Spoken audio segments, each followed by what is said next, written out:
Hello नमस्कार। एक बार फिर से स्वागत है आपका चाणक्य ग्रुप ऑफ इकोनॉमिक्स में।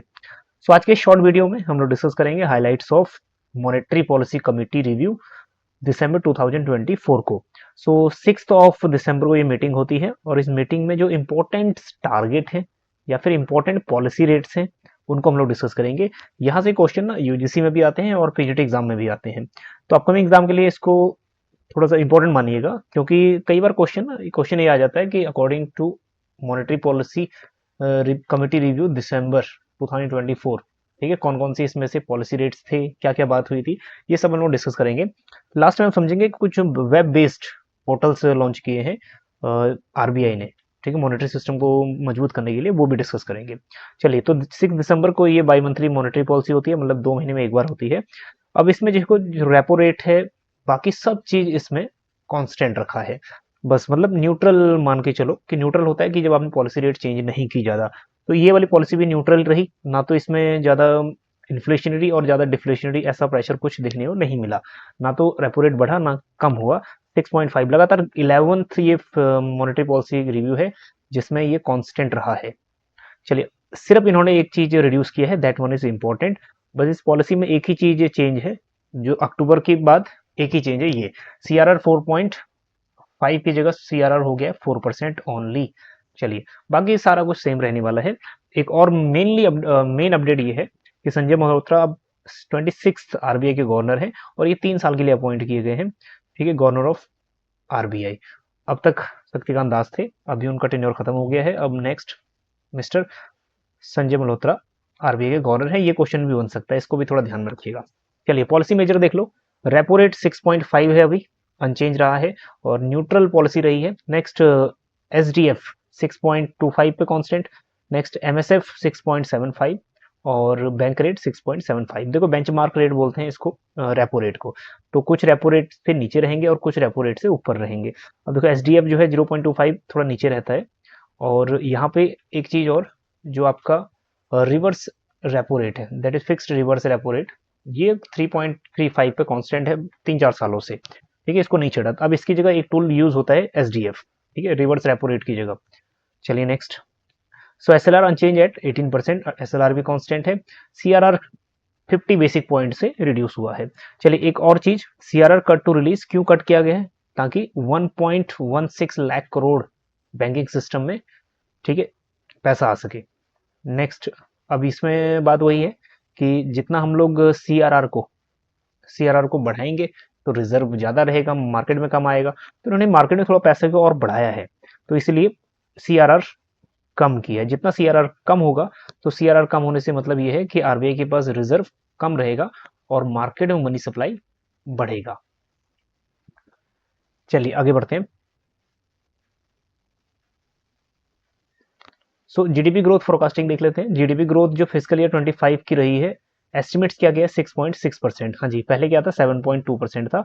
अब ये माना गया है कि भैया स्लो डाउन रह सकती है इकोनॉमी। तो बाकी जितने भी फिजिकल ईयर के क्वार्टर्स थे, क्वार्टर 3, 4 और फिजिकल ईयर 26 का फर्स्ट एंड सेकेंड, इन सब में कट कर दिया है एक फोरकास्टिंग, जो फिर एस्टिमेट्स कह लो। देखो, यहाँ पे क्वार्टर 3 25 का 6.8 कर दिया है, पहले 7.4 था, फिर 7.2 कर दिया 7.4 से, 6.9 फ्रॉम 7.3 एंड 7.3। ओवरऑल देख लो, ओवरऑल याद रख लेना 6.6। हालांकि यहाँ से क्वेश्चन इतना डीप अभी तक एग्जाम में किसी में नहीं पूछा है, ठीक है, कि टारगेट्स क्या है। हाँ, ये जरूर पूछा है कि जीडीपी ग्रोथ एक्चुअल में क्या रही है, ये पिछले क्वेश्चंस बने हैं, ठीक है। नेक्स्ट, सीपीआई इन्फ्लेशन देख लो, ये भी इंपॉर्टेंट है। सीपीआई इन्फ्लेशन टारगेट क्या है फिजिकल ईयर 25 का? 4.8% टारगेट हो गया है फ्रॉम 4.5%। तो इन्फ्लेशन बढ़ रहा है, ठीक है, और ग्रोथ हमारी जीडीपी की कम हो रही है, क्योंकि हम लोग रियल जीडीपी को ज्यादा फोकस करते हैं। अगर नॉमिनल कर रहे होते तो नॉमिनल जीडीपी ग्रोथ दिखाता। चलिए, क्वार्टरली इसमें भी देख लो, क्वार्टर 3 4 5.7, 4.5, फिर उसके बाद 4.6, और फिर क्वार्टर 2 फिजिकली 26 4%।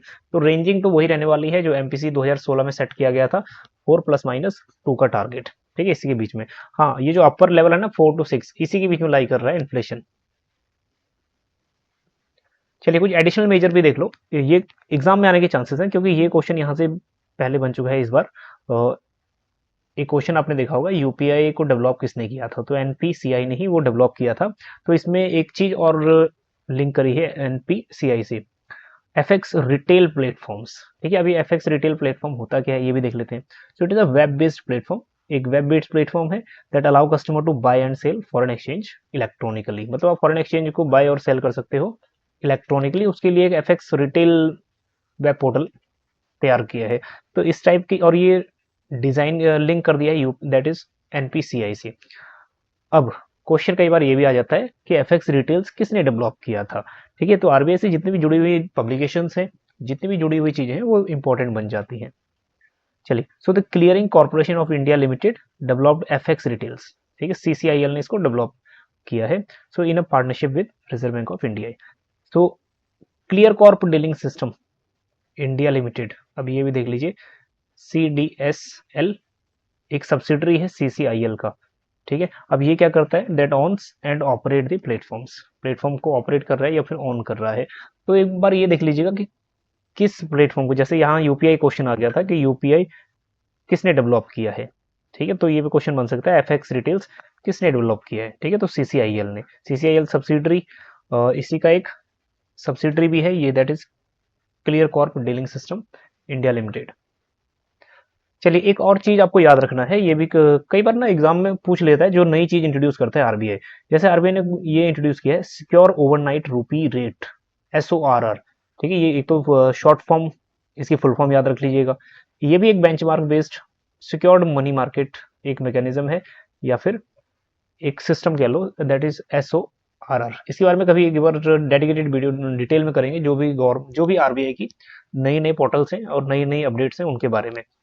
चलिए, नेक्स्ट है limit for collateral free agriculture loan. Collateral free होता है कि जिसमें कुछ चीज उसको गिरवी ना रखना पड़े, मतलब कुछ अपनी सिक्योरिटी ना रखनी पड़े फार्मर्स को। एग्रीकल्चर फ्री लोन्स पहले 1.6 था, अब इसको 2 लाख पर बोरोवर कर दिया है। ठीक है, next, setting up of committee to recommend, एक कमिटी सेटअप की किसके रिकमेंडेशन के लिए, framework for responsible and ethical enabled of AI, artificial intelligence, इसको शॉर्ट फॉर्म दिया गया है फ्री एआई।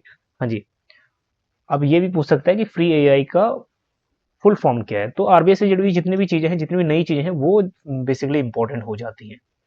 ठीक है, next, introduction of podcast facilities. Podcast आते हैं ना आजकल हर चैनल पे, या फिर जो मेन मेन चैनल्स हैं, या फिर आप लोग देखते होंगे यूट्यूब वगैरह पे पॉडकास्ट आजकल बहुत चलते हैं। तो उनमें भी आरबीआई भी अपने कुछ पॉडकास्ट इंट्रोड्यूस करेगा, ताकि हम मीडियम ऑफ कम्युनिकेशन बने, या फिर एक इन्फॉर्मेशन लोगों तक सही पहुंच पाए। और इंडिया में फाइनेंशियल नॉलेज लोगों में बहुत कम है। ठीक है, तो जब तक ये इस टाइप के पॉडकास्ट चैनल नहीं आएंगे, तब तक फाइनेंशियल नॉलेज, जब तक आरबीआई बेसिकली इनिशिएट नहीं करता, ठीक है, तो फाइनेंशियल नॉलेज थोड़ा कम ही मिलेगी। चलिए, next, launch of mule Hunter. हाँ जी, म्यूल हंटर नाम से एक वो बनाया, देखो म्यूल क्या होता है, खच्चर होता है ना, उसको हंटर मानते हैं। तो म्यूल हंटर .ai करके ये एक लॉन्च किया है। अब ये एआई सोल्यूशन क्या करता है, आइडेंटिफाई करता है म्यूल बैंक अकाउंट्स को। हाँ जी, म्यूल बैंक अकाउंट उनको बोलते हैं जिन अकाउंट पे इलीगल एक्टिविटीज हो रही होती हैं। तो ये भी देख लो, ये भी टर्म्स इंपॉर्टेंट बन गया आपके लिए, है ना। खैर, पॉलिसी रेट्स तो आपको आ ही जाएंगे, पर ये टर्म्स थोड़ा सा सीख लीजिएगा side by side. Mule accounts refer to a bank that is use to facilitate illegal activities. हाँ जी, इलीगल एक्टिविटीज वो म्यूल बैंकिंग है, तो ये इंपॉर्टेंट है, नेक्स्ट एग्जाम में तैयार कर लेना ये question. Next, such as money laundering हो गया, या फिर फ्रॉडलेंट हो गया, कोई फ्रॉड वगैरह ट्रांजेक्शन, तो उसके लिए एक और चीज लॉन्च करी है, कनेक्ट टू रेगुलेट। ठीक है, an initiate for open regulations, regulate करने के लिए कनेक्ट टू रेगुलेट। तो आरबीआई के एक जितने भी ये गवर्नमेंट आरबीआई की से रिलेटेड लिंक हैं, या फिर कुछ प्लेटफॉर्म्स हैं, कोशिश करेंगे इन पे एक डेडिकेटेड वीडियो भी बनाने की। ठीक है, तो ये शॉर्ट वीडियो था आरबीआई की मॉनेटरी पॉलिसी में डिस्कस की। अब नेक्स्ट डिस्कस करते हैं हम लोग कोई एक रैंडम टॉपिक्स। तब तक के लिए बने रहिएगा चाणक्य ग्रुप ऑफ इकोनॉमिक्स के साथ। Thank you so much.